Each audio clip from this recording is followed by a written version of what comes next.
Hi everybody, welcome back to Jason's Morning Mojo. So today, while I'm standing in front of the Ark, which is behind me, I'm going to talk to you about living large. There are two stories that come to mind when I think of this.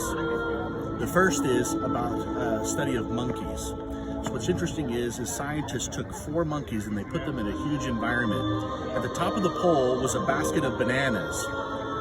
So what eventually happened was the monkeys would crawl up the pole, and just before they get to the top, a large bucket of water would land on a monkey and he would crawl down without grabbing the banana. So this happened to all 4 monkeys. And what's crazy was over time, as they begin to continue this study, they would realize that they would replace one strange monkey with the original 4. And one of those monkeys would try to crawl up and try to grab. But before they would do that, and before the scientists would have to dump water on the monkey, one of the original monkeys would crawl up, grab the monkey, and pull it off of the pole, convincing it not to grab it.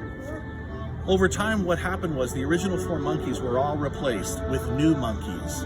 And then eventually, over time, they had many, many monkeys in there. In fact, there were dozens of monkeys inside this captive environment, and none of the original were there, but none of them tried to get the bananas. The moral of my story is, go get your bananas. The reason that I say that is because over time we begin to allow our environment, our failures of our past, people that we kind of hang out with or know, convince us not to pursue our dreams. Sometimes we allow our history of failures to keep us or convince us from pursuing those great things. The last story I'm going to leave you with is about the boy and the master. And you may have heard this story. It's a story of a young man that the only piano that he knew was chopsticks. So his father wanted to have him dream big. So he took him to a concert of a master. And before the show started, the boy got separated from the father. And as the curtain rose, the father began to realize the boy had ran up on the stage and was sitting on the piano. Now in front of thousands of people, this young man who doesn't know the piano very well was caught playing chopsticks on this gorgeous grand piano. And as he realized that the crowd is looking at him, and he gets a little worried, so he starts to get up and he's going to leave. But he feels these 2 large arms reach around him, and he hears a man reach right by his ear and say, "Continue playing."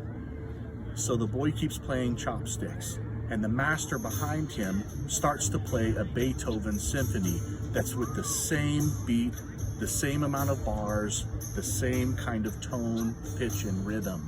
So as they do that, the master is playing with him and he gets inspired. So the crowd roars and cheers, the man hugs the young boy, sends him back to his seat, and before long that boy becomes a man and becomes yet a master as well because he was inspired. So the thing that I want to leave you with today is the idea that I want you to think about is continue to think as a master. Think the big picture. Think an ark versus a small boat.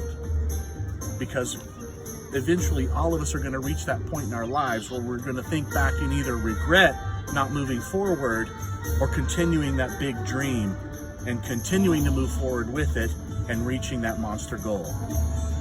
So thanks for tuning in, everybody. We'll see you again real soon.